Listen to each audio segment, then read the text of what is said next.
S'il te plaît, serre-moi dans tes bras. Une seconde, même si ce n'est que pour une seconde. Je courais pieds nus, sans plan, sans destination, avec du sang sur les lèvres et mon cœur qui martelait mes côtes. Quand j'ai vu cet homme adossé à la voiture noire, grand, tatoué, avec le genre de visage que personne n'oserait provoquer, je n'ai pas réfléchi. J'ai traversé la rue, j'ai attrapé sa chemise et j'ai dit la seule chose que je pouvais. Serre-moi. Juste une seconde, s'il te plaît. Il ne serrait jamais personne dans ses bras, mais quelque chose dans mes yeux a fait réagir son corps avant son esprit. Il m'a serré. Et par-dessus ma tête, il a vu l'homme qui se tenait au coin de la rue, les poings serrés, avec le regard de quelqu'un qui tue lentement. L'homme a reculé, puis a disparu dans l'obscurité. Je ne savais pas à qui je m'accrochais. Il ne savait pas qui il venait de sauver. Et cette unique seconde a changé le cours de nos deux vies d'une manière que nous n'aurions jamais pu imaginer. Bonjour, je suis Léna. Un grand merci à ceux d'entre vous qui regardent le livre gratuitement ici sur cette plateforme, sans publicité et sans interruption. Chapitre 1. La rue sombre. Pas de chaussures, pas de direction. J'avais le goût du fer dans la bouche et le froid de l'asphalte me coupait la plante des pieds à chaque pas. L'air de Chicago en mars était de ce froid qui s'infiltre dans les os et y reste. Mais je le sentais à peine. L'adrénaline remplaçait le manteau que je n'avais pas eu le temps de prendre. La seule chose que je savais, c'est que je ne pouvais pas m'arrêter. Si je m'arrêtais, mes jambes lâcheraient. Et si mes jambes lâchaient, ils m'attraperaient. Gregor Istvan, l'homme que j'appelais mon père, avait la main lourde. Ce n'était pas nouveau. À 6 ans, j'ai appris à ne pas renverser mon verre. À 10 ans, j'ai appris à ne pas répondre. À 17 ans, j'ai appris à fermer ma porte à clé et à pousser la commode contre elle avant de dormir. J'aurais dû partir plus tôt. Je le savais. Mais partir coûtait de l'argent que je n'avais pas. Ça demandait un endroit qui n'existait pas. Et chaque fois que j'étais sur le point d'économiser assez pour la caution d'une chambre, quelque chose arrivait. Une facture, un vol de mon argent que Gregor appelait une contribution au foyer, une semaine sans service au restaurant. Rester était horrible, mais c'était un mal que je connaissais. Partir, c'était l'inconnu. Mais cette nuit-là, quelque chose avait été différent. Le premier coup est arrivé sans prévenir, sans l'escalade habituelle de sa voix que j'avais appris à reconnaître comme un signal d'alarme. Il m'a frappé au visage avec le poing fermé. L'impact a projeté mon corps contre la table de la cuisine, assez fort pour que les assiettes du dîner se brisent sur le sol. Je n'ai pas attendu le deuxième coup. Je suis sorti par la porte de derrière pendant qu'il trébuchait encore sur les débris. La dernière chose que j'ai entendue, c'est sa voix hurlant mon nom, comme si mon nom lui-même était une menace. Peut-être que ça l'était. Dans sa bouche, tout devenait une menace.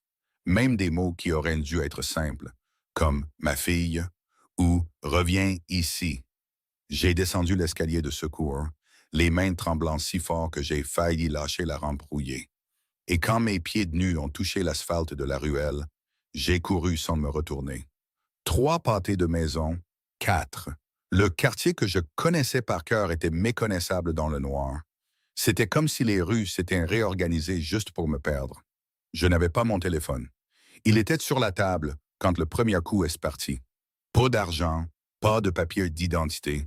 Rien, à part mon pyjama fin et le sang qui coulait du coin de ma bouche jusqu'à mon menton. J'ai tourné dans une rue plus large, une de ces avenues secondaires qui séparaient mon quartier du reste de la ville. Et c'est là que je l'ai vue. Une voiture noire garée sur le bord de la route. Le genre de voiture qui n'avait rien à faire dans ce quartier. Trop propre, trop silencieuse, trop chère pour ce coin de Chicago.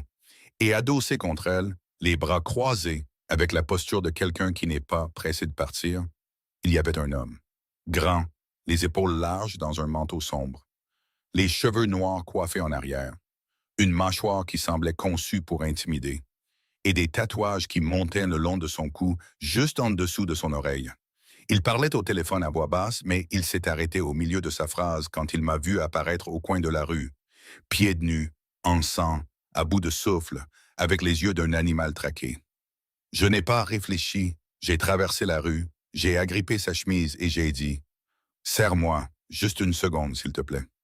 Il n'a pas bougé. Ses doigts tenaient encore le téléphone près de son oreille. J'ai senti la rigidité de tout son corps contre mes mains, comme si chaque muscle s'était contracté en même temps. Il m'a regardé avec une expression que je ne pouvais pas déchiffrer. Ce n'était pas de la pitié. Ce n'était pas du dégoût. Ce n'était pas de l'irritation. C'était quelque chose de plus profond que la surprise, comme si j'avais dit quelque chose qu'il n'avait pas entendu depuis longtemps. Et puis, sans un mot, il a baissé son téléphone et m'a serré dans ses bras. Ses bras se sont refermés sur mes épaules, avec une hésitation qui a duré moins d'une seconde. C'était comme si son corps faisait quelque chose que son esprit n'avait pas encore autorisé. Il était solide, un mur de muscles, de chaleur et de tissu coûteux qui a englouti tout mon corps. J'ai pressé mon visage contre sa poitrine et j'ai senti son cœur battre, régulier contre ma joue, constant et imperturbable, si différent du mien qu'il semblait appartenir à une autre espèce de personne. J'ai tremblé. J'ai tremblé de tout ce que j'avais retenu depuis le premier coup, depuis la table, depuis les morceaux brisés sur le sol, et ses bras se sont resserrés un peu plus, comme une réponse automatique à quelque chose qu'il n'avait pas prévu de ressentir. Son odeur m'a enveloppé, quelque chose de boisé et de chair, mélangé au froid de la nuit. Et pendant une seconde, une seule seconde, je me suis senti en sécurité. Pas sauvé, pas protégé, juste en sécurité. Comme si le monde avait cessé de tourner assez longtemps pour que je puisse respirer. Il n'a rien dit. Il m'a juste tenu avec la fermeté de quelqu'un qui ne sait pas ce qu'il fait, mais qui sait qu'il ne va pas s'arrêter. Je ne sais pas combien de temps nous sommes restés comme ça. Ça aurait pu être 10 secondes ou une minute entière. Mais à un moment, j'ai senti sa posture changer. Une tension différente, plus vive, qui n'avait rien à voir avec moi. Son menton s'est levé au-dessus de ma tête. L'étreinte, qui jusqu'alors avait été simplement ferme, est devenue protectrice. D'une manière qui m'a glacé le sang. Il regardait quelqu'un. Je ne me suis pas retourné. Je n'en avais pas besoin. Je savais qui était là avant même d'entendre les pas sur le trottoir d'en face. Mon corps reconnaissait la présence de Grégor comme il reconnaissait des orages. Par instinct, par la peur qui précède le son. Les pas se sont arrêtés. L'homme qui me tenait ne bougeait pas, ne parlait pas, ne détournait pas le regard. J'ai senti la faible vibration de sa poitrine contre mon visage. Pas un mot, mais quelque chose qui ressemblait à un avertissement. Le genre de son qu'un grand animal fait avant de décider si ça vaut la peine d'attaquer. Les pas se sont éloignés. Lentement d'abord, puis rapidement. Et puis le silence. Grégor était parti. J'ai expiré le souffle que je ne savais même pas que je retenais. J'ai desserré mes doigts de sa chemise. J'ai remarqué pour la première fois que mes jointures étaient blanches à force de serrer si fort. J'ai reculé et le froid est revenu avec une brutalité qui m'a fait creuser les bras sur ma poitrine. Je suis désolé, ai-je dit, incapable de le regarder. Je ne voulais pas. Je suis désolé. Qui était cet homme? Sa voix m'a prise par surprise. Pas le ton, mais le choix. Il n'a pas demandé si j'allais bien. Il a demandé qui était l'homme, comme s'il savait déjà le reste. Mon père, ai-je dit, et le mot m'a écorché la gorge en sortant, comme s'il avait honte d'être prononcé. Il est resté silencieux. Ses yeux m'ont étudié avec un calme que je ne méritais pas. C'est lui qui a fait ça, a-t-il dit, et ce n'était pas une question. Son regard était fixé sur ma lèvre fendue. J'ai passé le dos de ma main sur ma bouche et j'ai vu le sang qui avait déjà séché. Je n'ai pas répondu. Je n'en avais pas besoin. « Vous avez un endroit où aller? » a-t-il demandé. J'ai failli rire. Presque. Parce que la réponse était si absurde que le rire semblait la seule réaction possible. Une fille pieds nus, en sang, au milieu d'une rue sombre de Chicago, avec pour seule possession les vêtements qu'elle portait. « Non, ai-je dit. » Il a hoché la tête comme si ma réponse ne le surprenait pas. Il a glissé son téléphone dans la poche de son manteau d'un geste lent et délibéré. C'est là que j'ai réalisé qu'il avait raccroché à un moment donné pendant notre étreinte. Pas terminé l'appel, raccroché. Comme si la personne à l'autre bout du fil avait cessé d'avoir de l'importance. Un mouvement derrière lui m'a fait me raidir. Mes yeux se sont tournés vers l'ombre qui s'est matérialisée à côté de la voiture noire, comme si elle avait jailli de l'asphalte. Un autre homme, plus jeune que ce à quoi je m'attendais. Des cheveux clairs coupés courts, des yeux qui semblaient tout enregistrer sans se fixer sur rien. Il m'a regardé, puis a regardé l'homme au manteau. Son visage n'a pas changé, mais quelque chose dans sa posture s'est ajusté de manière presque imperceptible. Comme s'il classait une information qui ne correspondait pas au système qu'il connaissait. Il n'a pas dit un mot. Montez dans la voiture, m'a dit l'homme au manteau. Ça ne sonnait pas comme un ordre, même si j'étais sûr qu'il n'avait pas l'habitude d'entendre « non ». Je ne sais pas qui vous êtes, ai-je répondu. Le sarcasme est sorti avant que je puisse le retenir. Le sarcasme était ce que j'utilisais quand la peur devenait trop grande pour tenir dans mon corps. Je viens de serrer un inconnu dans mes bras au milieu de la rue. Je pense que monter dans sa voiture serait un peu trop ambitieux pour une seule nuit. Le coin de sa bouche a bougé. Ce n'est pas tout à fait devenu un sourire. C'était plutôt le fantôme d'un sourire, ombre de quelque chose qu'il n'offrait probablement pas souvent. « Ronan », a-t-il dit, « je m'appelle Ronan. » Comme si ça réglait tout. Comme si un prénom, offert sans nom de famille et sans contexte, était une garantie suffisante pour que je monte dans une voiture noire aux vitres teintées avec deux hommes que je n'avais jamais vus de ma vie. Mais j'étais pieds nus. Je saignais. Je tremblais d'un froid qui allait au-delà de la température. Et l'homme qui m'avait frappé était quelque part dans l'obscurité, décidant probablement de revenir ou non. « Iris », ai-je dit, et je suis monté dans la voiture. L'homme aux cheveux clairs s'est assis sur le siège avant sans se retourner. Ronan est monté à côté de moi, gardant une distance qui semblait calculée au millimètre près. Assez proche pour que je sente la chaleur qui émanait de lui, assez loin pour qu'aucune partie de nos corps ne se touche. Comme si l'étreinte d'il y a quelques minutes avait été une exception qu'il essayait déjà de classer comme une erreur. J'ai regardé par la fenêtre pendant que la voiture roulait. Les rues de mon quartier défilaient derrière nous, comme si elles faisaient une partie d'une vie qui s'éteignait, pâté de maison par pâté de maison. Personne ne parlait. Le silence n'était pas gênant. Il était lourd, chargé de ce genre de choses que des gens qui ne se connaissent pas ne savent pas encore comment demander. La voiture s'est arrêtée devant un immeuble du centre de Chicago que je ne connaissais que pour l'avoir vu depuis le bus. Je n'avais jamais imaginé à quoi il ressemblait à l'intérieur. Ronan est sorti le premier, a attendu que je sorte et a marché devant moi comme pour m'ouvrir la voie par instant, pas par courtoisie. L'appartement était au 7e étage, propre, neutre, fonctionnel. Le genre d'endroit qui existe pour ne pas être mémorisé.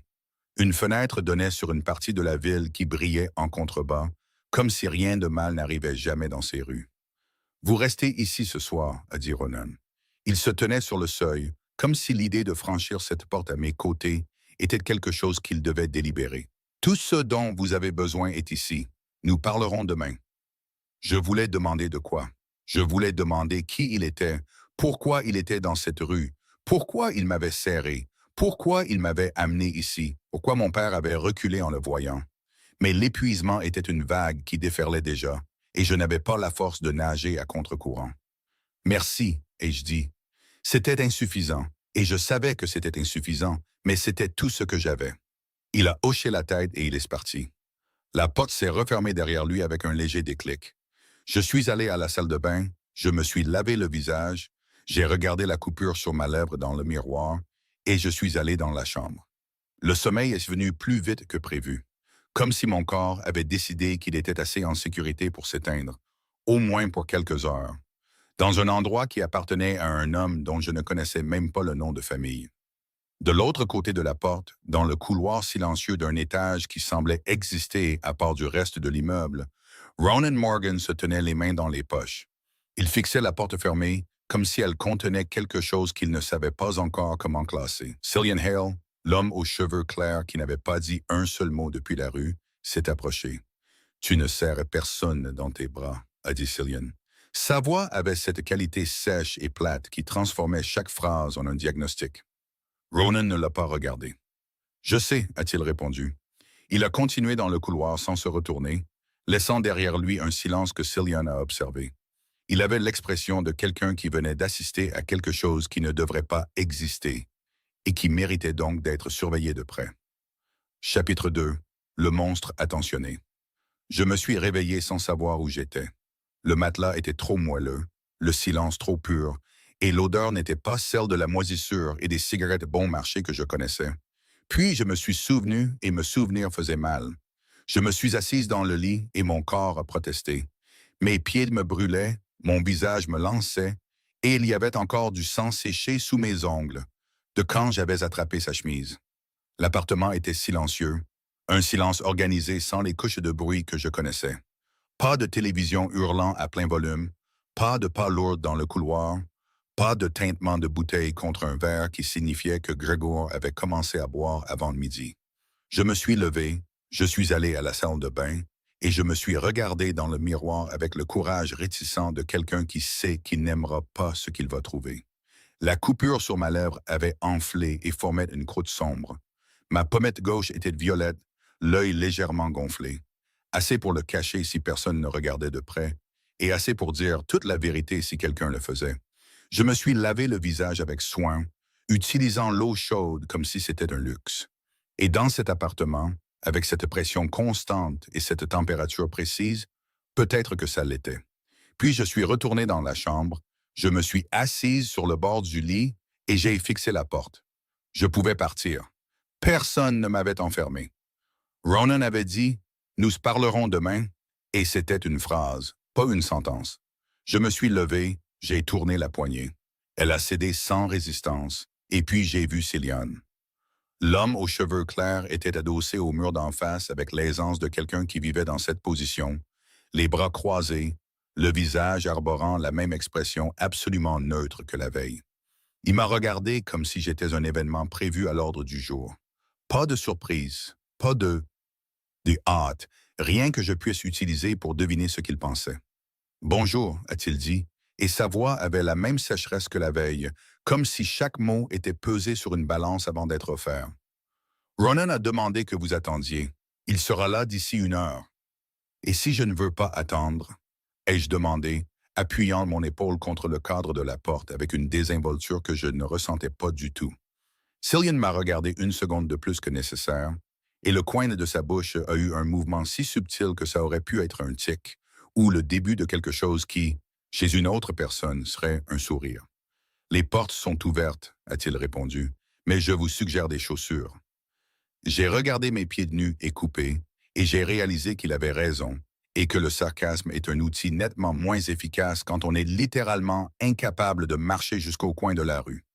Je suis retourné dans l'appartement, et j'ai fermé la porte derrière moi avec le genre de dignité qu'on peut avoir quand on porte un pyjama emprunté à personne, qu'on saigne de la lèvre et qu'on n'a pas un centime en poche. L'heure qui a suivi a été la plus longue de ma vie. J'ai ouvert le frigo et j'ai trouvé de l'eau, des fruits et des récipients de nourriture organisés qui semblaient avoir été préparés par quelqu'un qui savait ce qu'il faisait. J'ai mangé une pomme entière debout dans la cuisine, regardant par la fenêtre la ville qui se réveillait en bas, et j'ai essayé de monter un plan avec les pièces que j'avais, c'est-à-dire aucune. Quand la porte de l'appartement s'est ouverte, j'étais déjà assise sur le canapé, les jambes croisées, répétant mentalement au moins 3 versions différentes de « merci pour tout, mais je m'en vais maintenant ». Ronan est entré, et la pièce a rétréci. À la lumière du jour, son visage était plus défini que dans mon souvenir, et ses yeux sont allés directement à mon bleu, puis à la coupure sur ma lèvre. Sa mâchoire s'est crispée, un mouvement minime que j'ai surpris parce que j'observais chaque homme qui entrait dans une pièce où je me trouvais. Une habitude de survie. Grégor me l'avait appris sans le vouloir. Grégor a disparu, a-t-il dit, sans préambule et sans s'asseoir. La même nuit. Personne ne sait où. Le nom de mon père dans sa bouche sonnait différemment, clinique, comme une donnée présentée lors d'une réunion. J'ai senti mon estomac se nouer, pas de peur, mais de quelque chose de plus compliqué, un mélange de soulagement et d'anxiété qui refusait de se résoudre en un seul sentiment. « Et pourquoi savez-vous ça ?»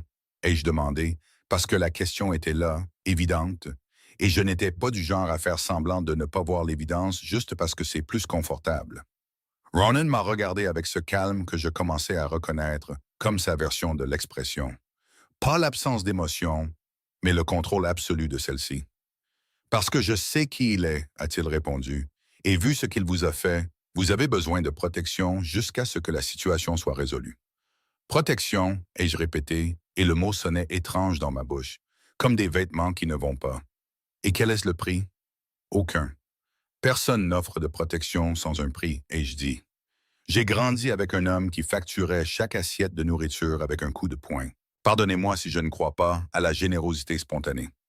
Il n'a pas insisté, n'a pas argumenté, ne s'est pas offensé, n'a pas essayé de me convaincre avec de jolies phrases sur les bonnes intentions.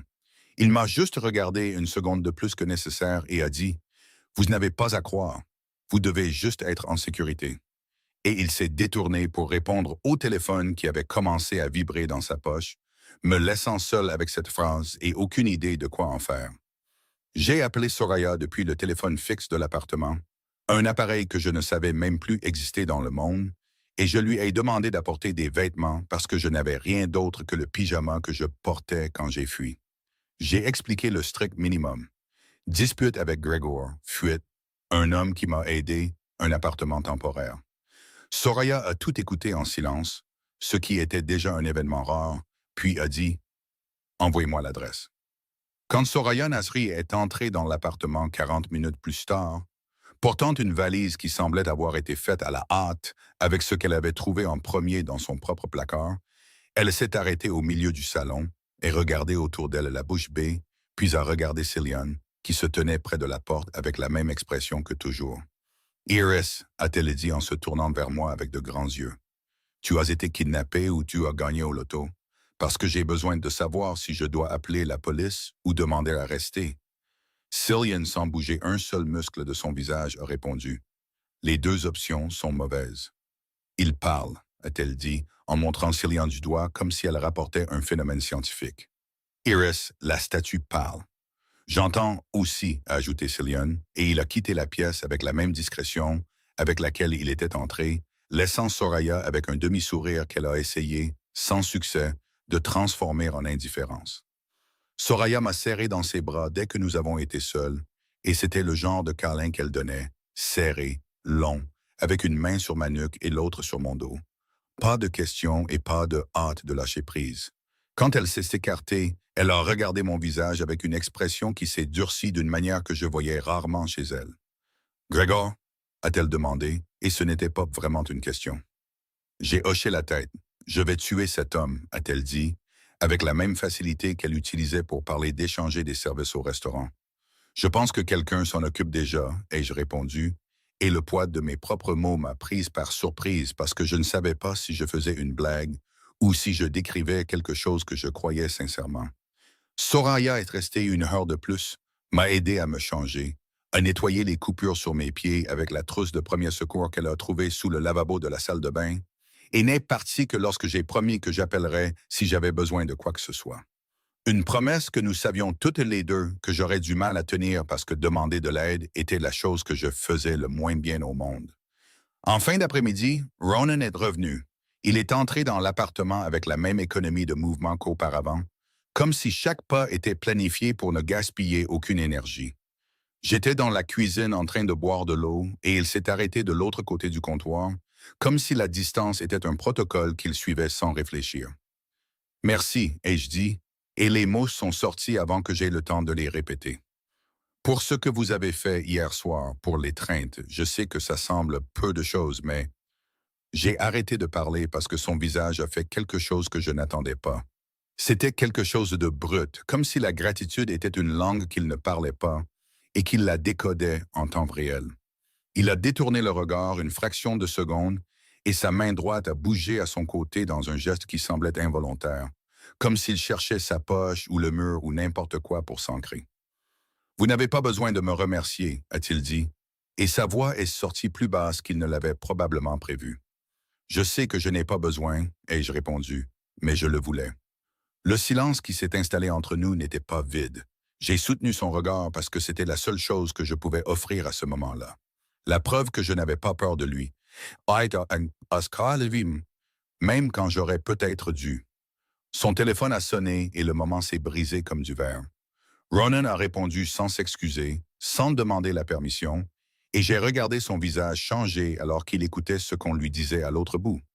La transformation était subtile et brutale à la fois. Ses yeux se sont plissés, sa mâchoire s'est verrouillée, et quelque chose au fond de ce verre sombre s'est durci d'une manière qui m'a fait comprendre pour la première fois pourquoi Gregor avait reculé en le voyant dans la rue. Quand il a raccroché, il m'a regardé avec une expression que je ne reconnaissais pas encore. Ce n'était pas le calme contrôlé, ce n'était pas la froideur calculée, c'était quelque chose qui semblait précéder une décision. Le visage de quelqu'un qui vient de recevoir une information qui change tout l'échiquier. « Qu'est-ce que c'est » ai-je demandé, parce que son silence ne semblait plus être un protocole Il semblait être de la retenue. Demain, a-t-il dit, nous parlerons demain. Et il a quitté l'appartement, me laissant seul avec la certitude qu'il savait quelque chose sur Grégor que j'ignorais.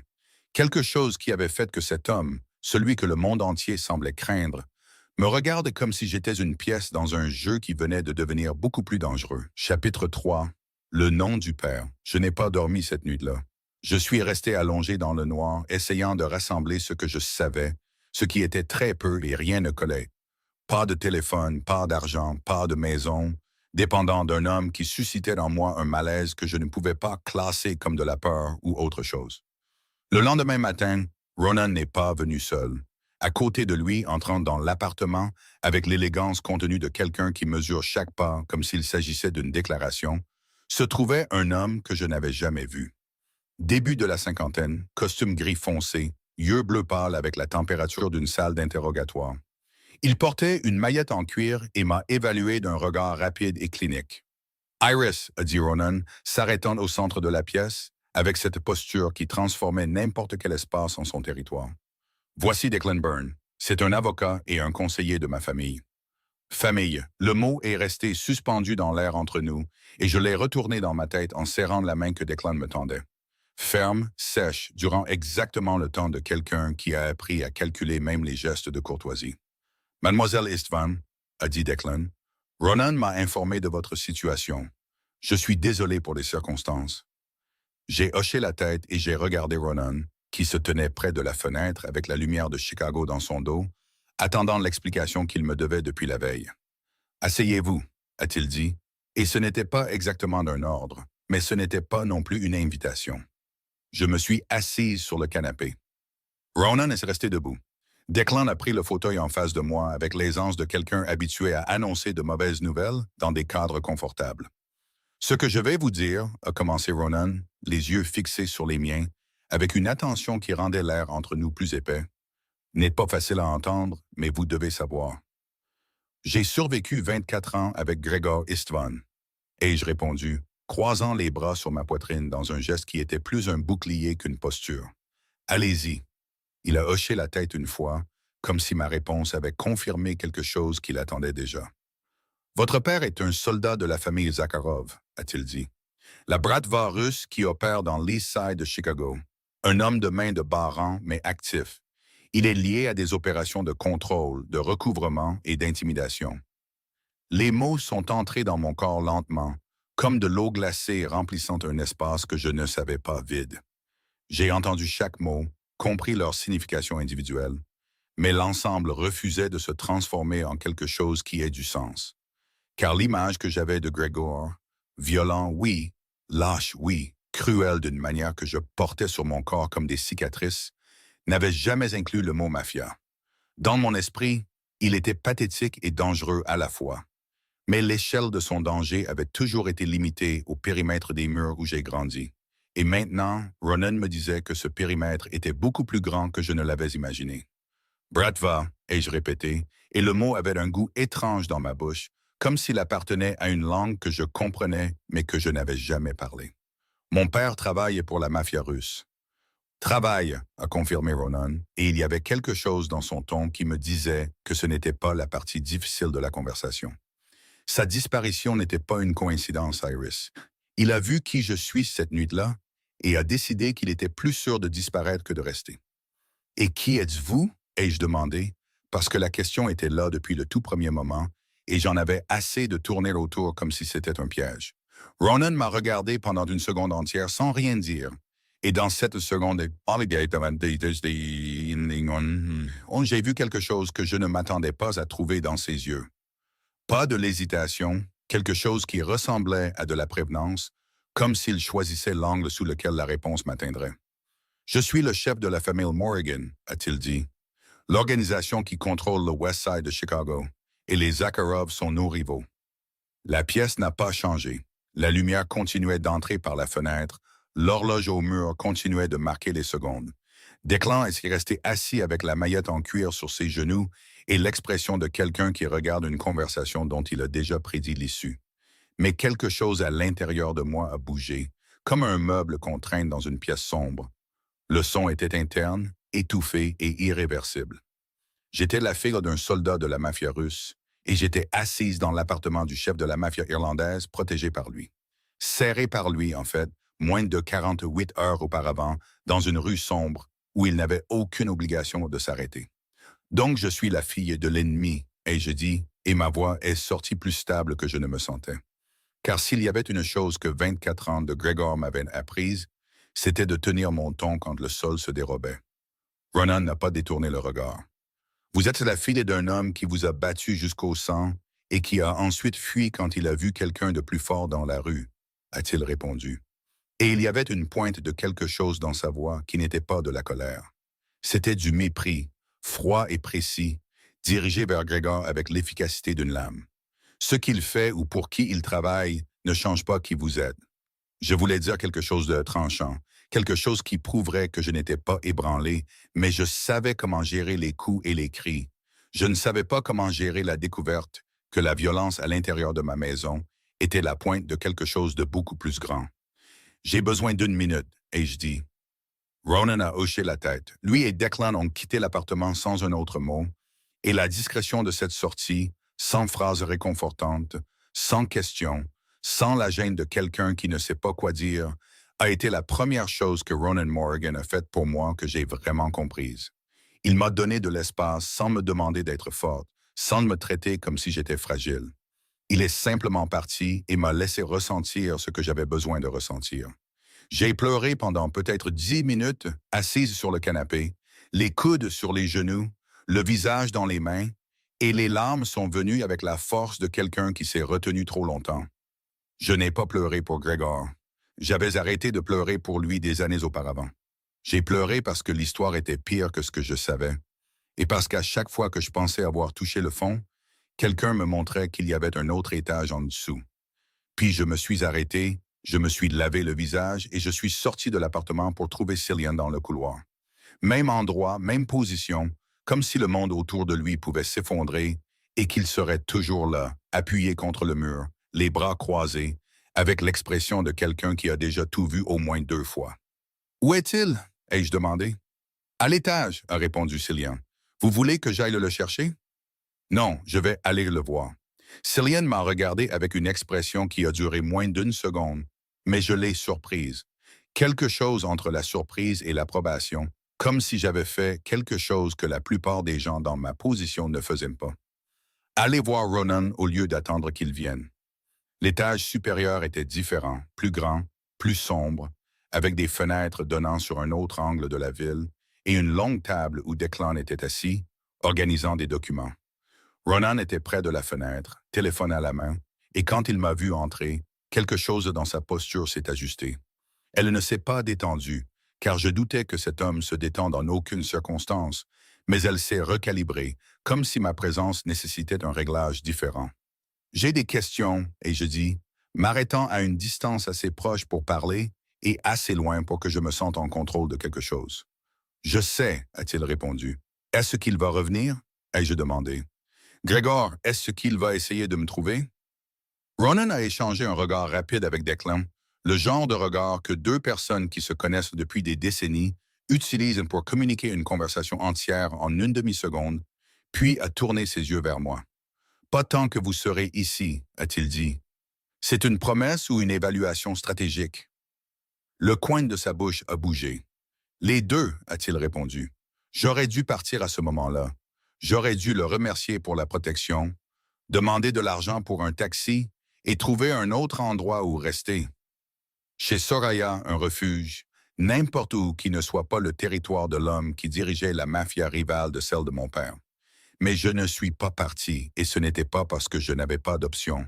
C'était parce qu'à ce moment-là, avec la lumière de Chicago dans son dos et ses yeux qui semblaient voir des choses que je cachais à tout le monde, je n'avais pas envie de partir. C'était la partie qui me faisait peur. L'après-midi a passé et je suis resté. Ronan allait et venait de l'étage supérieur, avec des appels qu'il prenait à voix basse et des conversations avec des clans que je n'essayais pas d'entendre.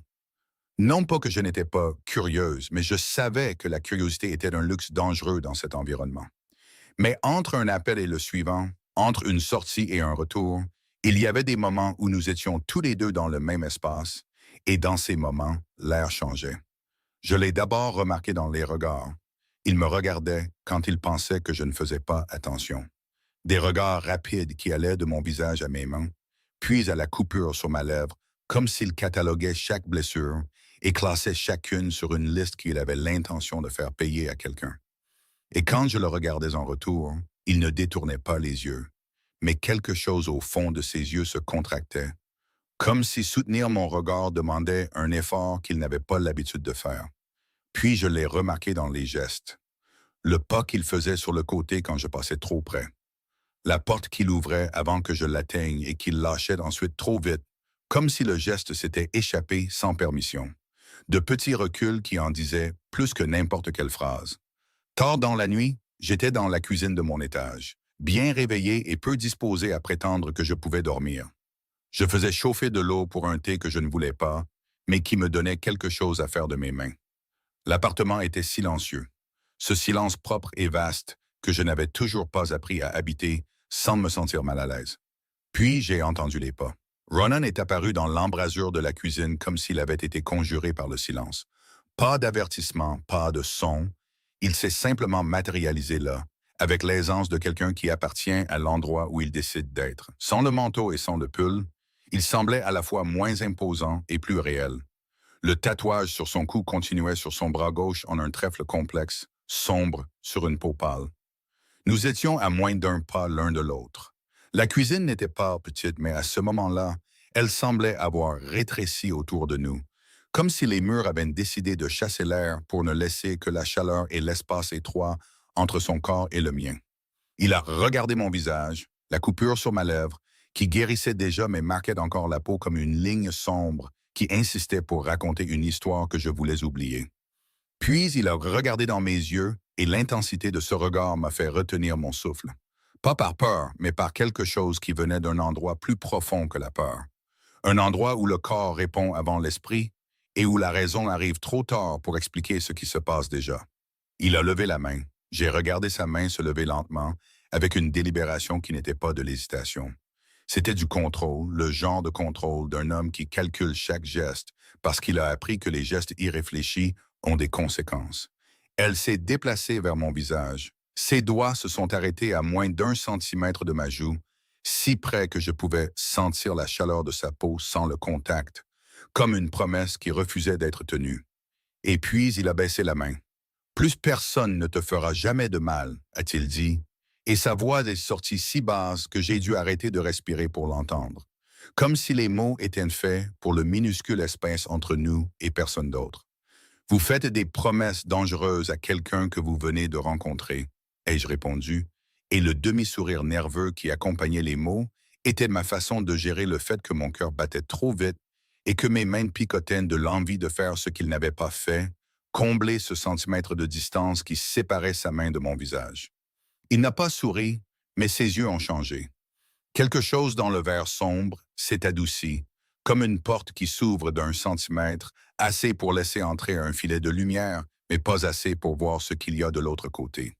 Et j'ai réalisé, avec la clarté qui ne vient que lorsqu'on est trop proche de quelqu'un pour prétendre ne pas voir, qu'il était déjà tombé avant moi. Avant que je comprenne ce qui se passait entre nous, avant que j'aie eu le temps de décider si je le voulais ou non. Il était déjà là, à l'endroit d'où l'on ne revient pas, me regardant avec les yeux de quelqu'un qui sait qu'il est perdu et n'a aucune intention de demander son chemin. Il a fait un pas en arrière. L'air est revenu et j'ai relâché le souffle que je n'avais même pas réalisé que je retenais. « Bonne nuit, Iris », a-t-il dit, et il a quitté la cuisine avec le même silence avec lequel il était entré. Il m'a laissé seul avec une tasse de thé qui avait déjà refroidi et la certitude absolue que cet homme, que le monde entier craignait et qui n'avait touché personne depuis des années, avait failli me toucher et que je le voulais. Le lendemain matin, Ronan m'a dit quelque chose qui a changé le ton de tout. Il était à l'étage avec Declan quand je suis monté pour prendre un café. Car à un moment donné entre le premier et le deuxième jour, j'avais cessé d'attendre une invitation pour me déplacer dans l'espace et j'avais simplement commencé à l'occuper. Mon père a été assassiné il y a 4 ans, a-t-il dit sans contexte préalable et sans préparation, comme si l'information portait trop de poids pour supporter des préambules. Dans une embuscade tendue par les Zakharov, j'étais avec lui.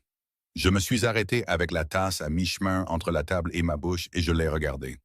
Son expression était la même que toujours, contrôlée, impénétrable. Ses yeux fixés sur un point près de la fenêtre, comme s'il parlait de la météo et non de la mort de son propre père.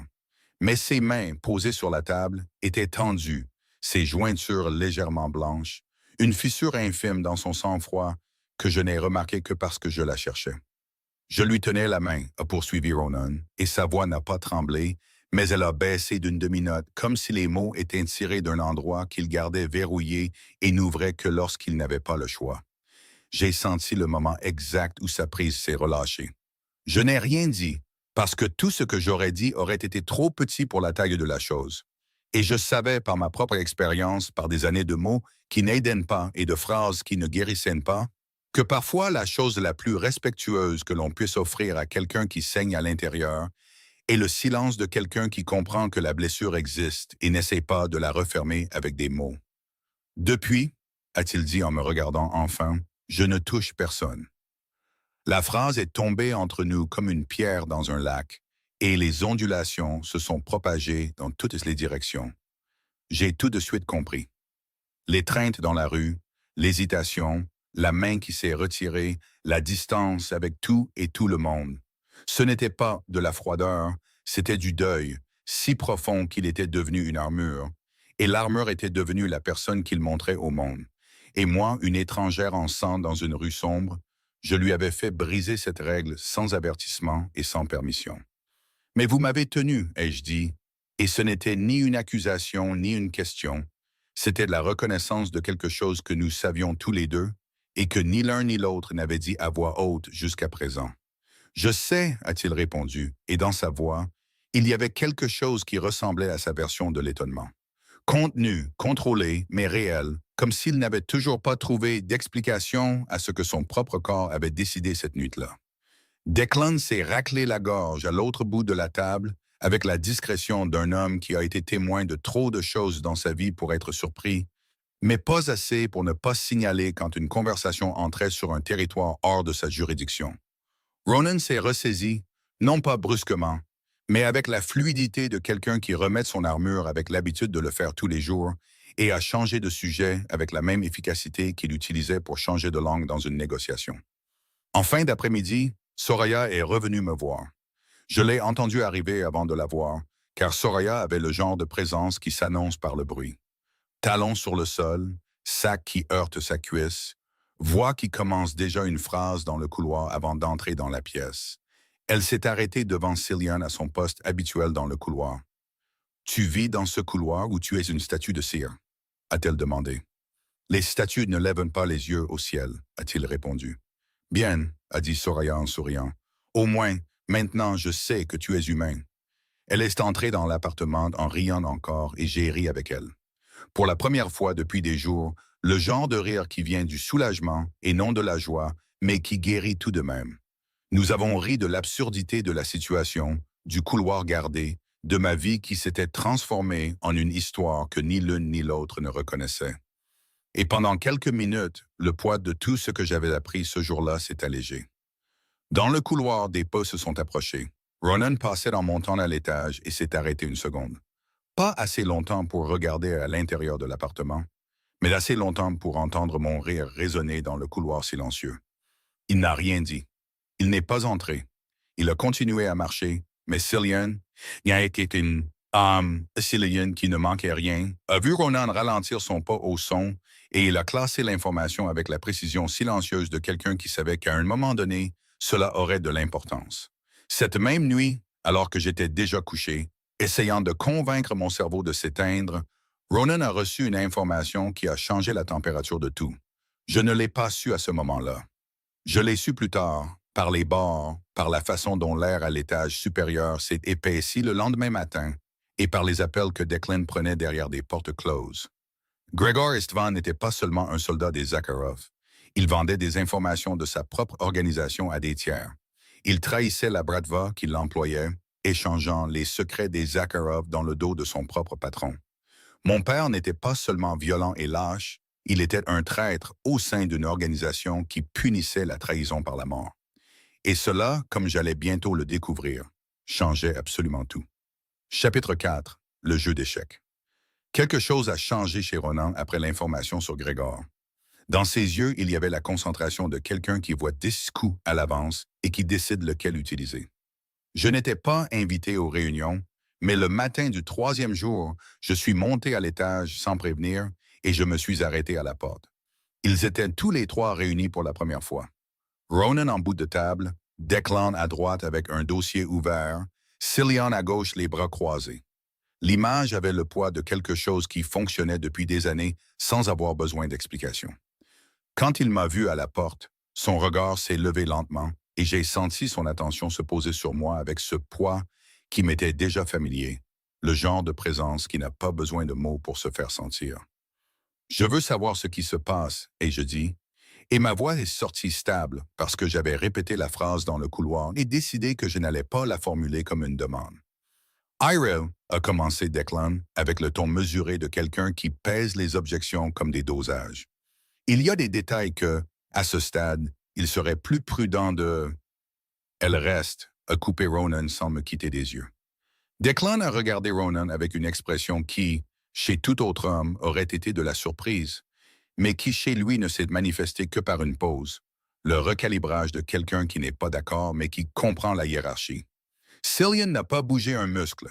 Je me suis assise sur la chaise vide à l'autre bout de la table, j'ai posé mes mains sur mes genoux et Ronan a commencé à parler avec la précision de quelqu'un qui avait déjà assemblé tout l'argument et qui présentait simplement les conclusions. Votre père n'est pas seulement un soldat des Zakharov, a-t-il dit.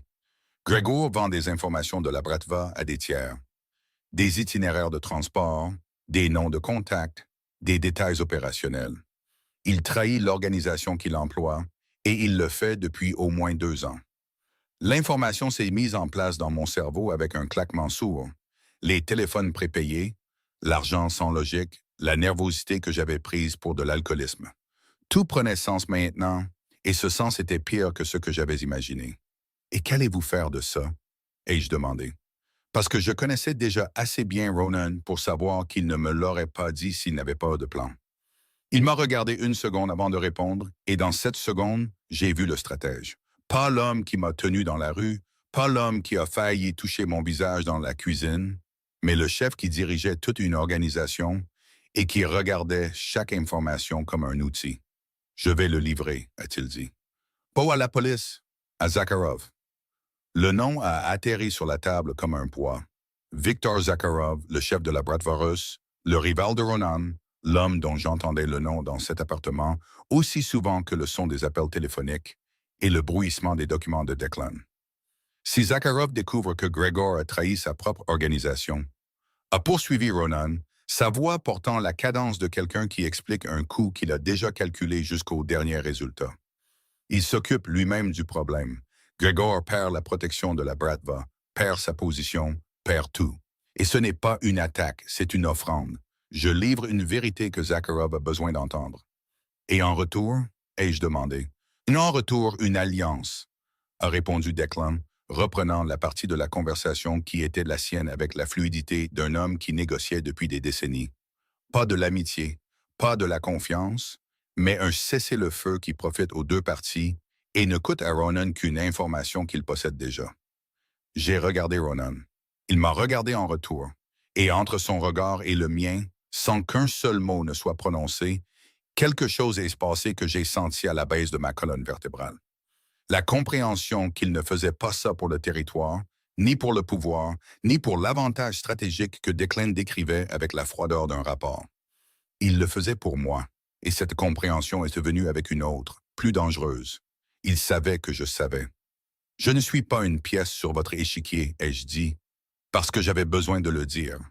Parce que si je ne le disais pas à ce moment-là, la ligne entre la protection et le contrôle se brouillerait d'une manière que je ne saurais pas défaire plus tard. Ronan a soutenu mon regard avec une intensité qui a rendu l'air entre nous électrique, épais, chargé, comme l'atmosphère avant un orage qui a déjà pris sa décision, mais n'est pas encore tombé. Si vous l'étiez, a-t-il répondu d'une voix qui a baissé d'une demi-note et a pris une texture que je ne lui avais jamais entendue. Je ne serais pas en train de perdre la partie. La pièce est devenue silencieuse. Declan a regardé ses papiers, avec le dévouement soudain de quelqu'un qui venait de trouver quelque chose de fascinant dans une clause contractuelle.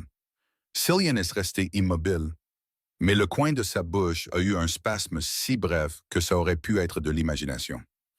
Et je suis resté là, sur la chaise, le cœur battant trop fort, et la certitude que Ronan Morgan venait d'admettre, devant son conseiller et son bras droit, sans se soucier d'eux, que j'avais du pouvoir sur lui, qu'il perdait quelque chose, et que ce quelque chose était le contrôle. Les jours qui ont suivi ont été marqués par une double tension qui s'est nourrie d'elle-même. D'un côté, Ronan et Declan assemblaient le dossier sur Gregor avec une méticulosité qui transformait chaque document, chaque enregistrement, chaque preuve de trahison en une brique dans un mur qui allait entourer mon père de tous les côtés. De l'autre côté, l'espace entre Ronan et moi ne cessait de se réduire. Pas physiquement, car il continuait de maintenir la même distance calculée que toujours, mais émotionnellement, comme si chaque conversation, chaque regard, chaque silence partagé érodait un autre centimètre de la barrière qu'il avait construite autour de lui. Et puis le message est arrivé. J'étais dans l'appartement avec Soraya, qui était venue apporter plus de vêtements et des nouvelles du restaurant où je travaillais. Le gérant voulait savoir si je revenais. Les habitués demandaient de mes nouvelles. La vie quotidienne continuait de tourner à l'extérieur, comme si mon existence n'avait pas été retournée. Quelqu'un a frappé à la porte et Cillian a ouvert à un homme que je n'avais jamais vu. Petit, nerveux, avec des yeux qui bougeaient trop vite. Il a remis une enveloppe et a disparu avant que Cillian ne puisse faire plus que le regarder avec l'expression de quelqu'un qui classe un visage pour un usage futur. À l'intérieur de l'enveloppe, une note non signée avec une écriture que j'ai reconnue comme si c'était une cicatrice. L'écriture tordue et hâtive de Gregor. Les mots étaient un peu nombreux et directs. Que j'étais trompé, que Ronan Morgan était dangereux, que j'étais utilisé comme monnaie d'échange dans une guerre que je ne comprenais pas, et que si j'avais un brin de bon sens, je fuirais tant que je le pouvais encore. J'ai lu la note 2 fois. La première fois, mon estomac s'est glacé avec la peur réflexe que la voix de Gregor déclenchait encore, même sur papier. La deuxième fois, j'ai vu ce qu'il y avait vraiment. Un lâche qui envoyait des messages à distance, non pas pour me sauver, mais pour me ramener au seul endroit où il avait du pouvoir. Soraya a lu par-dessus mon épaule et a laissé échapper un mot en arabe que je ne connaissais pas, mais dont le sens était parfaitement clair d'après le ton. « Tu ne vas pas écouter ça », a-t-elle dit, et ce n'était pas une question. « Non », ai-je répondu, mais pas parce que je fais confiance à Ronan, parce que je ne fais pas confiance à Gregor. La distinction comptait, et j'avais besoin de la dire à voix haute pour moi-même avant que quoi que ce soit d'autre n'arrive. Ronan a appris l'existence du message moins d'une heure plus tard, non pas parce que je le lui ai dit, mais parce que Cillian avait un réseau d'informations qui fonctionnait avec l'efficacité silencieuse d'une machine et la discrétion d'une ombre. Il est entré dans l'appartement avec un calme que je savais déjà reconnaître comme le contraire de ce qu'il semblait. Plus il devenait silencieux, plus le sujet était dangereux. J'ai vu la note, ai-je dit avant qu'il ne puisse parler, parce que je refusais d'attendre qu'il dirige cette conversation. Gregor a envoyé un message, il dit que vous êtes dangereux et que je suis utilisé. Ronan s'est arrêté au milieu de la pièce. Il ne s'est pas assis, n'a pas croisé les bras, n'a pris aucune posture de défense ou d'attaque. Il est juste resté là, les mains le long du corps, les yeux fixés sur les miens, avec une intensité qui semblait exiger que le reste du monde disparaisse pour que ce moment ait assez de place. « Vous le croyez, lui ou moi ?» a-t-il demandé, et sa voix était baisse, contrôlée, avec un calme qui glaçait. Pas le calme de quelqu'un qui s'en fiche, mais de quelqu'un qui s'en soucie trop pour laisser l'émotion contaminer la question.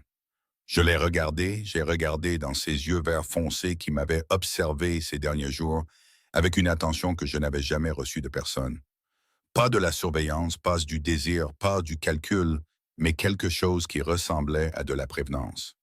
Le genre de prévenance qui vient de quelqu'un qui ne sait pas comment montrer de l'affection et qui offre donc la seule chose qu'il sait faire, la protection. Je ne crois personne, ai-je répondu, mais je suis ici. La phrase est restée suspendue entre nous comme un pont inachevé. Elle n'atteignait pas l'autre côté, mais elle indiquait le chemin. Ronan a hoché la tête une fois, lentement, et quelque chose au fond de ses yeux a changé. Pas du soulagement, car le soulagement aurait été trop simple pour lui, mais quelque chose qui ressemblait à une décision en train d'être prise. Comme si ma réponse, qui n'était ni confiance ni reddition, était exactement ce qu'il avait besoin d'entendre pour savoir que le prochain pas était le bon. Il a quitté l'appartement sans rien dire de plus, et j'ai su, au poids de ce silence, qu'il venait de décider qu'il allait mettre fin à tout ça. Pas par vengeance, pas pour le territoire, pour moi. La rencontre avec Zakharov a eu lieu 3 jours plus tard. Le restaurant se trouvait dans une rue sans enseigne commerciale du centre de Chicago. Pas de panneaux, pas de file d'attente, rien pour dire au monde qu'à l'intérieur, des décisions étaient prises sur des choses que le monde préférait ignorer. Ronan est entré le premier. Cillian est resté dehors avec 2 hommes qui n'avaient pas besoin d'instructions. Viktor Zakharov était déjà assis. Début de la cinquantaine, des épaules larges que le costume gris n'essayait pas de dissimuler, des cheveux coupés très courts et des yeux si bleu pâle qu'ils semblaient délavés, comme s'ils avaient déjà vu assez de choses pour perdre leur couleur. Il ne s'est pas levé quand Ronan s'est assis en face de lui, n'a pas tendu la main. Il l'a simplement observé avec la patience d'un homme qui savait que le temps était une arme et qu'il en avait plus que quiconque dans la pièce. Morrigan, a-t-il dit, et l'accent russe rendait le nom plus lourd. Zakharov, a répondu Ronan, et il a posé le dossier en cuir sur la nappe blanche entre eux, avec le même calme avec lequel on offre un menu. Zakharov n'a pas demandé ce que c'était. Il l'a ouvert. Il a lu. La lecture a duré 4 bonnes minutes, et pendant ces 4 minutes, son visage n'a pas changé. Pas un muscle, pas une réaction, rien. Mais ses mains ont changé. Les doigts qui tenaient les pages ont serré le papier plus fort sur le 2e document, et au 3e, il y avait un pli là où son pouce avait appuyé. Quand il a fini, il a fermé le dossier, a regardé Ronan, et le silence entre les 2 hommes avait le poids d'un contrat en cours de rédaction en temps réel. « Le problème est le mien, a dit Zakharov. La dette est reconnue. » Ronan a hoché la tête une fois, s'est levé et a quitté le restaurant sans lui tourner le dos. Non par courtoisie, mais parce que des hommes comme lui ne tournent pas le dos à des hommes comme Zakharov, et ils le savaient tous les deux. Et aucun d'eux ne faisait semblant du contraire. Je l'ai appris par Declan, qui en a mentionné juste assez pour que je reconstitue l'image. Gregor serait expulsé de la Bratva, perdrait sa protection, perdrait tout. En retour, une alliance fragile naissait entre les 2 familles. Pas de l'amitié, pas de la confiance, mais des affaires, le genre de paix qui tient parce que les 2 parties gagnent plus à la maintenir qu'à la rompre. Quand je l'ai appris, je suis restée silencieuse pendant un long moment, assise sur le lit de l'appartement, les mains toujours sur mes genoux, mon esprit essayant de traiter l'ampleur de ce qui s'était passé. Ronan avait détruit la vie de l'homme qui me faisait du mal depuis mon enfance, sans sang, sans une seule balle, seulement avec l'intelligence et la précision froide de quelqu'un qui désamorce une bombe fil par fil. Et je ne savais pas si cela me soulageait ou me terrifiait. Parce que la même précision qu'il utilisait pour faire tomber Gregor était la précision qu'il utilisait en tout. Et si cette précision se tournait un jour contre moi, je n'aurais aucun moyen de me protéger. Je suis allé le trouver. Il était à l'étage, seul pour la première fois depuis que je l'avais rencontré. Pas de Declan, pas de Cillian, pas de téléphone à la main. Il était près de la fenêtre, regardant la ville, les mains dans les poches. Et quand je suis entré, il s'est tourné avec une lenteur qui disait qu'il savait déjà que j'étais là avant que j'apparaisse. « Pourquoi as-tu fait ça ?» ai-je demandé, et ma voix n'est pas sortie accusatrice ou reconnaissante. Elle est sortie honnête, une question sans déguisement, sans l'armure du sarcasme que j'utilisais pour tout, sans filet de sécurité. Ronan m'a regardé. Ses yeux ont parcouru mon visage avec cette attention qui me faisait me sentir exposé et vu en même temps. Une combinaison qui aurait dû être inconfortable, mais qui avec lui avait l'effet inverse, comme si être vu par quelqu'un qui regarde vraiment était une sorte d'intimité que je ne connaissais pas, parce que personne ne l'a jamais faite pour toi. Il a répondu. La phrase est entrée en moi avec la force de quelque chose que je ne savais pas que j'avais besoin d'entendre. Ce n'était pas une déclaration d'amour. C'était brut et plus honnête que ça. C'était la reconnaissance que j'avais passé 24 ans à prendre soin de moi, à survivre seul, à me faire battre seul, à courir seul, et que personne, pas une seule personne dans toute ma vie, n'avait regardé ma douleur et décidé de faire quelque chose jusqu'à lui. Je n'ai pas pleuré. Je ne l'ai pas serré dans mes bras. Je n'ai pas dit merci, parce que merci aurait été trop petit. Et j'avais déjà appris que les choses les plus importantes entre nous se passaient dans l'espace entre les mots, pas dans les mots eux-mêmes. Je l'ai juste regardé et j'ai laissé mes yeux dire ce que ma bouche ne pouvait pas formuler. Que quelque chose avait changé, que le pont entre nous avait avancé d'un autre pas, et que je n'étais plus là juste parce que je n'avais nulle part où aller. J'étais là parce que je le voulais. Ronan l'a vu. Je sais qu'il l'a vu, parce que son visage a fait cette chose subtile que je connaissais déjà. La contraction minime au coin de ses yeux, l'adoucissement presque imperceptible de la mâchoire, la fissure dans le sang-froid qui a duré moins d'une seconde, mais qui en disait plus que n'importe quelle phrase qu'il aurait pu construire. Et puis, pour la première fois depuis que nous nous sommes rencontrés, Ronan Morgan, l'homme qui ne touchait personne, l'homme qui a tenu la main de son père pendant qu'il mourait et n'a plus jamais voulu rien tenir, m'a tendu la main. Ouverte, paume vers le haut, en attente. Ce n'était pas un ordre. C'était une demande, la première que je le voyais faire depuis que je le connaissais, demandant en silence quelque chose qu'il ne savait pas nommer. J'ai regardé sa main, j'ai regardé les longs doigts, les veines sur le dos, la peau que je savais déjà chaude, parce que mon corps se souvenait de l'étreinte dans la rue, comme si le souvenir était gravé non pas dans l'esprit, mais dans les muscles, les os, la peau qui avait touché la sienne pendant une seconde et ne l'avait jamais oubliée. Chapitre 5, une seconde encore. J'ai posé ma main dans la sienne. Ses doigts se sont refermés sur les miens avec une lenteur qui semblait contenir des années entières de retenue, comme si chaque centimètre de contact était une ligne qu'il franchissait pour la première fois et qu'il avait besoin de sentir le poids de chacun avant de passer au suivant. Sa paume était chaude et rugueuse, plus grande que la mienne, d'une manière qui faisait disparaître ma main à l'intérieur de la sienne. Et quand sa prise s'est affermie, j'ai senti quelque chose se libérer dans ma poitrine. Un nœud dont je ne connaissais même pas l'existence, et qui s'est défait avec la simplicité silencieuse des choses qui prennent trop de temps à arriver et aucun temps à tout changer. Il n'a rien dit. Il est juste resté là, ma main dans la sienne et ses yeux dans les miens, et son visage arborait une expression que je ne lui avais jamais vue. Pas le calme contrôlé, pas la froideur stratégique, pas l'intensité qu'il utilisait comme une arme. C'était quelque chose de plus désarmé que tout ça. Quelque chose qui ressemblait à sa version de l'émerveillement face au fait que son propre corps avait fait ça, et que ça n'avait pas fait mal, et que le monde ne s'était pas effondré. « Viens avec moi », il a dit. Je suis allé. Il m'a emmené au penthouse des Morgan, le dernier étage de l'immeuble, un endroit où je n'étais pas encore allé et dont je ne connaissais l'existence que par les références voilées de Declan et les pas de Ronan qui montaient parfois au-delà de l'étage où je vivais. L'ascenseur privé s'est ouvert sur un espace qui m'a coupé le souffle avant que je puisse feindre l'indifférence. Tout Chicago s'étendait au-delà des baies vitrées. L'appartement était vaste et sombre, dans des tons de gris et de bois, un espace qui avait sa personnalité imprimée sur chaque surface sans avoir besoin d'une seule décoration. Ronan a lâché ma main en entrant, et l'absence du contact a été immédiate et froide, comme une porte qui se ferme dans une pièce chauffée. Il est allé à une table d'appoint, a versé 2 verres de quelque chose d'ambré que j'ai supposé être du whisky, et m'en a offert un sans me demander si je buvais. Je l'ai pris. Le liquide est descendu chaud et amer, et la brûlure dans ma poitrine a servi d'encre à ce que je ressentais. Des nerfs, de l'attraction, de la peur et un désir absurde d'être près de lui qui était plus fort que toute la logique que je pouvais utiliser pour me protéger.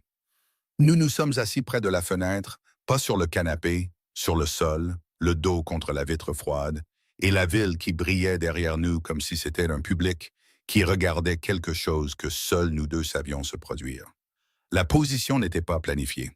Je me suis assise la première parce que mes jambes avaient cette sorte de faiblesse qui ne vient pas de l'épuisement, mais de l'émotion, et il s'est assis à côté de moi, avec l'aisance de quelqu'un qui, une fois la décision d'être proche prise, ne voyait aucune raison de négocier les distances. Je n'ai jamais appartenu à nulle part, ai-je dit, et les mots sont sortis avant que je décide de les dire, comme si le whisky, la proximité et les lumières de la ville avaient abaissé la garde que j'avais maintenue aussi longtemps que je m'en souvienne. J'ai passé toute ma vie à essayer de survivre à l'intérieur de cette maison, et quand je n'y étais pas, j'essayais d'être invisible à l'extérieur. Je n'ai jamais eu un endroit qui soit à moi. Je n'ai jamais eu une personne qui soit à moi. Ronan écoutait en silence, son verre posé sur son genou, les yeux fixés sur la ville en contrebas, mais son attention était sur moi. Je le sentais avec la même certitude que je sentais la vitre froide contre mon dos et la chaleur qui émanait de son corps à côté de moi. Le restaurant était ce qui se rapprochait le plus d'un foyer, ai-je poursuivi, et j'ai ri doucement de ma propre phrase parce que l'idée qu'un restaurant de quartier avec des tables collantes et de mauvais pourboires soit mon refuge était drôle et triste à la fois. Soraya était ma famille. Le service de nuit était ma routine et je me disais que c'était suffisant parce que si j'admettais que ce n'était pas le cas, je devrais regarder tout ce qui manquait et je n'en avais pas la force. Ronan a tourné le verre entre ses doigts, un geste lent, presque hypnotique. Et quand il a parlé, sa voix avait la texture de quelque chose dit à voix haute pour la première fois. Mon père s'appelait Amon, a-t-il dit. Il était tout ce que je savais de ce qu'un homme devait être. Quand les Zakharov ont tendu l'embuscade, 2 voitures ont bloqué la rue, 6 hommes armés. Mon père a pris 3 balles avant que je puisse le traîner derrière la voiture. Il s'est arrêté, a pris une gorgée de whisky. Je lui ai tenu la main sur l'asphalte, je lui ai parlé tout le temps, même en sachant que ça n'aiderait pas, et à un moment, la prise. Je n'ai rien dit. Je suis resté là, à côté de lui, et j'ai laissé le silence faire ce que les mots ne pouvaient pas. Après cette nuit, a-t-il dit, je n'ai plus touché personne. Mon corps a décidé de lui-même que le toucher était synonyme de perte, et je l'ai laissé faire. Mais tu m'as touché, ai-je dit, et la phrase est sortie chargée de tout ce que je ressentais et ne savais pas dire. Pas comme une exigence, pas comme une question, mais comme la reconnaissance de quelque chose que nous savions tous les deux impossible et qui s'était pourtant produit. Tu as demandé, a-t-il répondu, et il m'a regardé avec ses yeux qui semblaient contenir des choses qu'il ne montrait à personne d'autre. Et si je demande à nouveau, ai-je dit, et ma voix est sortie plus basse que prévu, presque un murmure que l'espace entre nous rendait plus intime que n'importe quel contact. Ronan m'a regardé pendant une seconde qui a duré assez longtemps pour que je sente chaque battement de mon cœur dans ma gorge, mes tempes, mes doigts, et puis il a levé la main, et cette fois il ne l'a pas retirée. Ses doigts se sont posés sur mon visage avec une légèreté qui m'a fait fermer les yeux. Il a touché l'endroit exact où la coupure avait été, la lèvre inférieure, le coin de la bouche, la peau qui avait guéri mais qui gardait encore le souvenir de la blessure. Son pouce a tracé la ligne où le sang avait coulé cette première nuit, comme pour effacer la trace, remplaçant la douleur par autre chose. Quelque chose qui a fait vivre chaque centimètre de ma peau et a fait disparaître l'air de mes poumons. J'ai ouvert les yeux et j'ai trouvé les siens à quelques centimètres des miens, verts, sombres, avec une intensité qui n'était plus du contrôle. C'était de l'abandon. Il a pressé son front contre le mien et son souffle a frappé chaud contre mes lèvres. Et à ce point de contact minime, front contre front, son nez frôlant le mien, sa main ouverte sur mon visage, comme pour tenir quelque chose qui pourrait se briser, j'ai ressenti plus d'intimité que dans n'importe quel baiser que j'avais jamais reçu de ma vie. Iris, a-t-il dit, et mon nom dans sa bouche sonnait comme si c'était la première fois qu'il utilisait sa voix pour autre chose que commander, menacer ou négocier. J'ai comblé la distance. Le baiser a commencé comme tout entre nous, lentement, avec l'hésitation de 2 personnes qui connaissaient le poids de ce qu'elles faisaient. Ses lèvres étaient fermes et chaudes contre les miennes, et quand j'ai entrouvert la bouche, il a répondu avec une urgence contenue qui m'a fait comprendre que cet homme s'était retenu pendant des jours, peut-être depuis la première nuit, et que la corde qui maintenait tout en place venait de se rompre. Il m'a tiré plus près avec une main sur mon visage, et son autre main a trouvé ma taille avec une fermeté qui m'a coupé le souffle, non pas par la force, mais par la certitude. Il me tenait comme s'il savait exactement où il me voulait, et comme si chaque point de contact entre son corps et le mien était une donnée qu'il cataloguait avec la même précision qu'il apportait à tout dans sa vie. J'ai senti les muscles de sa poitrine contre la mienne quand il m'a attiré. J'ai senti la chaleur de son corps traverser le tissu comme une fièvre. Et mes mains ont grimpé sur son pull sombre jusqu'à ses larges épaules, sentant la tension dans chaque muscle se contracter sous mes paumes. La peur que je m'attendais à ressentir n'est pas venue. À sa place, il y avait quelque chose de chaud et d'immense qui me donnait envie de plus de pression, Plus de chaleur, plus de lui. Ronan s'est levé sans me lâcher, et le mouvement avait la fluidité de quelqu'un dont le corps était une machine entraînée à agir sans gaspillage. Il m'a soulevé avec lui, les mains sur ma taille, avec une aisance qui m'a rappelé sa taille par rapport à la mienne, et m'a porté jusqu'à la chambre, avec des pas que j'ai plus sentis que vus, parce que sa bouche n'a jamais quitté la mienne, et que mes yeux étaient fermés, et que le monde entier s'était réduit au son de notre respiration et à la friction de nos corps se déplaçant ensemble. L'arrière de mes jambes a rencontré le bord du lit, et il m'a allongé avec une main dans mon dos qui contrôlait la descente avec une précision qui m'a fait comprendre quelque chose sur lui. Même là, même avec sa respiration hors de contrôle et ses yeux assombris par le désir, il était conscient de chaque centimètre de mon corps. Pas par contrôle, par prévenance. Le genre de prévenance qu'un homme qui s'est appris à ne toucher personne consacre quand il le fait enfin. Absolue, concentrée, presque révérencieuse. Il s'est positionné au-dessus de moi et son poids m'a pressé dans le matelas d'une manière qui m'a fait haleter. Pas de douleur, mais de la sensation d'être enveloppé par quelque chose de plus grand et de plus solide que moi. Quelque chose qui me faisait me sentir vulnérable et protégé en même temps. Ses bras soutenaient une partie de son poids de chaque côté de ma tête, et j'ai vu les muscles de ses avant-bras se contracter avec l'effort.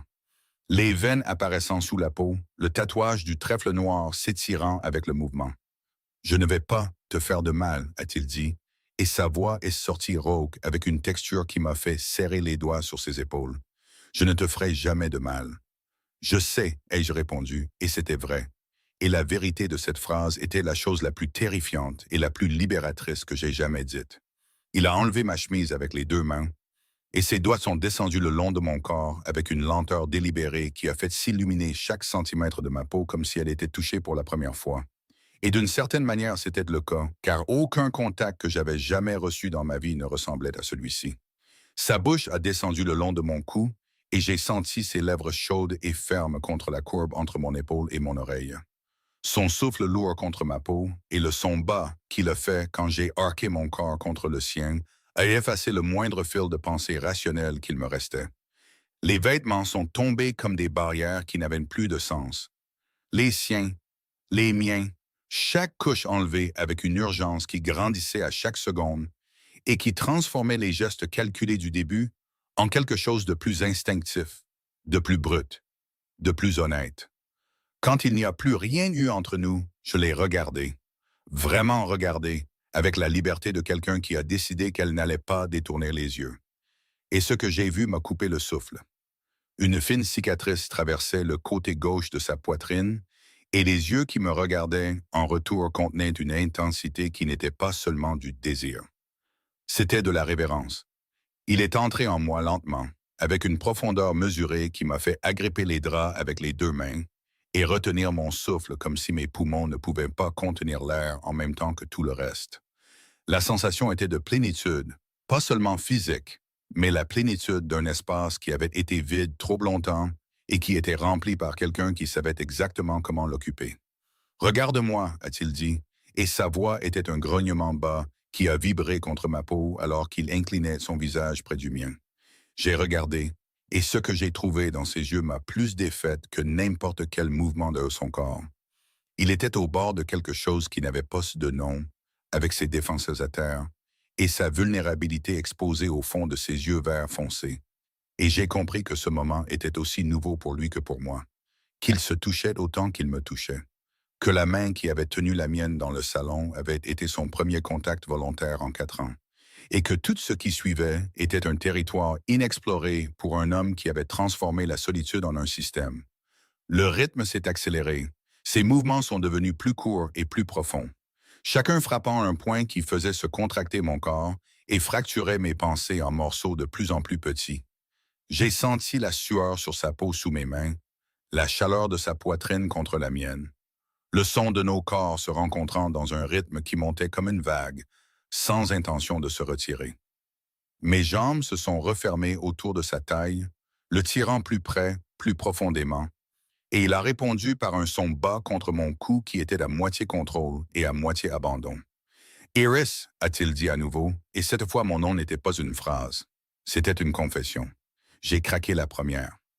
La tension qui montait depuis le premier contact a atteint un point qui n'acceptait plus la retenue, et mon corps s'est contracté autour de lui avec une intensité qui m'a fait planter mes ongles dans ses épaules et laisser échapper un son que je ne savais pas exister en moi.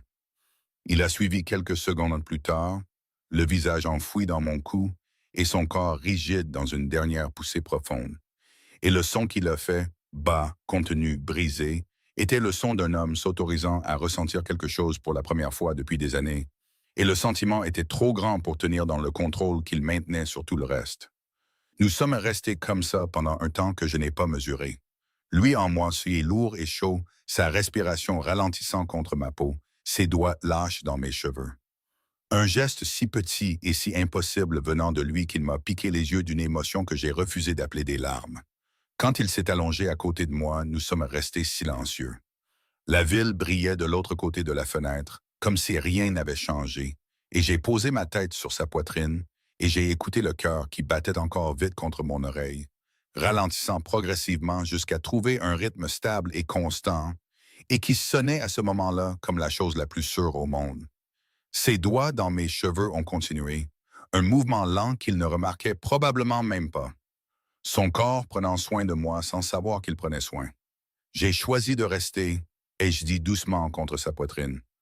Pas parce que je n'ai nulle part où aller, parce que je veux être ici. Sa main s'est arrêtée dans mes cheveux un instant, une pause si brève que je l'ai à peine sentie, puis a repris avec la même lenteur qu'auparavant. Il n'a pas répondu avec des mots, mais le bras autour de mes épaules s'est resserré, et cette petite pression a dit tout ce qui devait être dit. J'ai fermé les yeux et j'ai laissé le sommeil approcher avec la confiance de quelqu'un qui, pour la première fois en 24 ans, n'avait pas besoin de dormir d'un œil. Son corps était solide et chaud autour de moi. Le battement de cœur était une chanson que je ne savais pas que j'avais besoin d'entendre. Et la ville en contrebas continuait de tourner sans savoir que là-haut, deux personnes brisées venaient de découvrir que leur morceau s'emboîtait. J'avais choisi de rester. Il avait choisi de me laisser entrer. Et cette nuit-là, au sommet de Chicago, c'était suffisant. Ici, Lena, c'est la fin du livre 1 et j'ai déjà terminé le livre 2. Vous pouvez y accéder pour une somme vraiment modique. Je pensais avoir déjà survécu au pire. J'avais tort. Tout a changé le jour où j'ai trouvé une photo cachée parmi mes affaires du passé. Et avec elle, le sentiment dévastateur que toute ma vie avait été construite sur un mensonge. Soudain, les questions sont devenues trop grandes. Les réponses, trop dangereuses. Et le nom que j'avais porté pendant des années ne semblait plus suffisant pour expliquer qui j'étais. Mais dans le monde de Ronan Morgan, les vérités enfouies ne viennent jamais seules. Et quand j'ai commencé à chercher, j'ai réalisé trop tard que déterrer le passé pourrait coûter bien plus que ce que j'étais prêt à perdre. Comme je l'ai dit, ce n'était qu'un avant-goût du livre 2. Pour le regarder sans censure, il suffit de cliquer sur le premier lien ici dans le commentaire épinglé. On se retrouve de l'autre côté dans quelques secondes. N'oubliez pas, cliquez simplement sur le premier lien ci-dessous dans les commentaires et le livre 2 complet, sans publicité et sans interruption, sera déjà disponible pour vous. C'est très simple. Le livre 2 est quelque chose que j'adore créer. Vous l'aimez aussi, alors je promets qu'il y en aura d'autres. C'est là que vous trouverez des histoires de plus en plus pimentées, une vraie romance sombre. Et c'est précisément parce que cette version est de plus en plus torride que la vidéo n'est pas bien acceptée publiquement sur YouTube. Cet environnement fermé est l'endroit où je peux vraiment partager mon essence et où je me sens libre de faire mon meilleur travail pour vous. Plus de nouvelles bientôt. Je vous attends de l'autre côté. Malheureusement, de nombreuses personnes ont téléchargé notre audio, copiant ainsi toute l'histoire, et l'ont simplement reposté sur YouTube. Si vous voulez regarder l'histoire originale et être les premiers à recevoir les suivantes, cherchez Mes histoires par Lena sur YouTube pour obtenir le meilleur contenu de romance sombre. N'oubliez pas la chaîne officielle est Mes histoires par Lena sur YouTube. Je vous y attends.